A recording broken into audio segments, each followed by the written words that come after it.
नमस्कार मंडळी, कशी असत? बरी असत ना? ह्यो मी आज गालंबो घेतला असं बघ, ताजो. फर्स्ट टाईम करतं हे जे गोव्यातल्या पद्धतीने हुमाण करतं. आणि हे बघ मिरसांग वाटून घेतला असं बरी.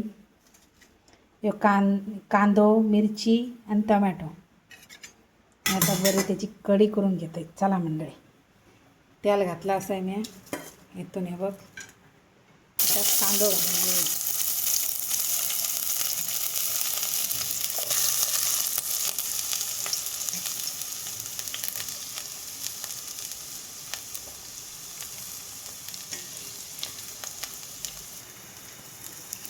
हे वाटतं हे बघ तांदूळ घालून घेतला असं बघा मंडळी.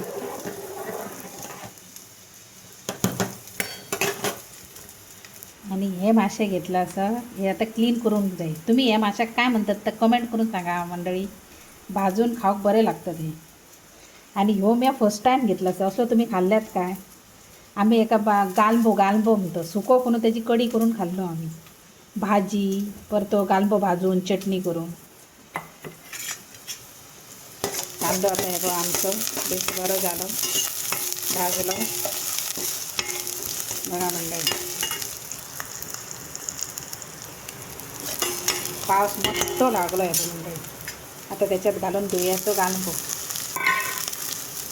बरं मिक्स करून घेऊया.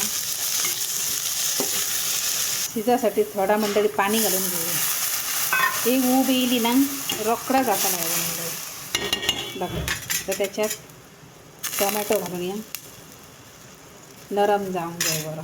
आणि ही हिरवी मिरची, थोडीशी वासा खातीर हळद घालून घेऊया. वाटताना घातला ना आता बरा ढवळून घेऊया मंडळी. एक उकाळो येल्याबरोबर मिरसांग घालून घेऊया मंडळी. थोडासा मीठ घालून घेऊया. या गालंब्याची ना या ढबू मिरची घालून भाजी बी एकदम अप्रतिम जाता मंडळी. अशी करून बघा. मी आज करता असलाय पण माझ्या घोवाक मंडळी आवडाना ना म्हणून मी करूंक ना बघा. त्याने असं आम्ही केलेला खाल्ला तशी खाल्ल्या का थ्या ना माका त्या खातीर बघा मंडळी. असं अशा प्रकारची कढी. आता बरो खतखतो येल्लो असा मंडळी. आता त्याच्यात वाटण घालून घेऊया आम्ही.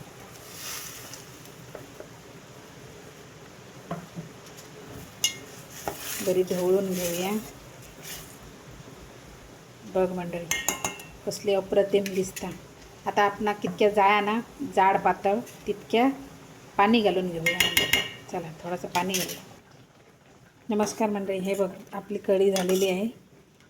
एवढी जाड ठेवलेली आहे कारण त्याच्यात आपण जेवण जेवू शकतो किंवा भाकरी पुडून खाऊ शकतो. अशा प्रकारे झाली रेडी आपली. आता माशाला मसाला लावून घेऊया. लिंबाचा रस, आलं कुटलेलं, थोडासा कोकम घातलेला आहे त्याच्यात, आणि मिरची पावडर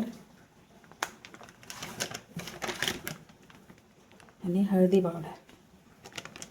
हे बघा हळदी पावडर थोडीशी जास्तच टाका कारण वास येत नाही नंतर. तर ते चांगलं मिक्स करून घेऊया.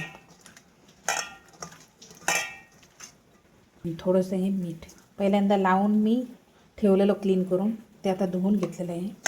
तर आता थोडंसं घालूया टाकूया आपण त्याच्यात. हे बघा आता चांगलं मिक्स करायचं. हे बघा मसाला लावून झालेला. आता 2 मिनटं ठेवायचं, नंतर रवा लावून फ्राय करायचं. बघा इकडं आपली कढी पण झालेली आहे. ती गॅस बंद करते मी. आणि इकडं आपला भात पण झालेला आहे. तो आता वाळून घेते.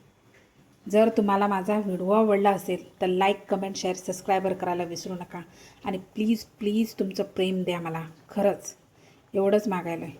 आणि माझा हे व्हिडिओ आवडला ना तर एक कमेंट आणि शेअर करायला विसरू नका. खरंच मंडळी धन्यवाद तुम्हाला.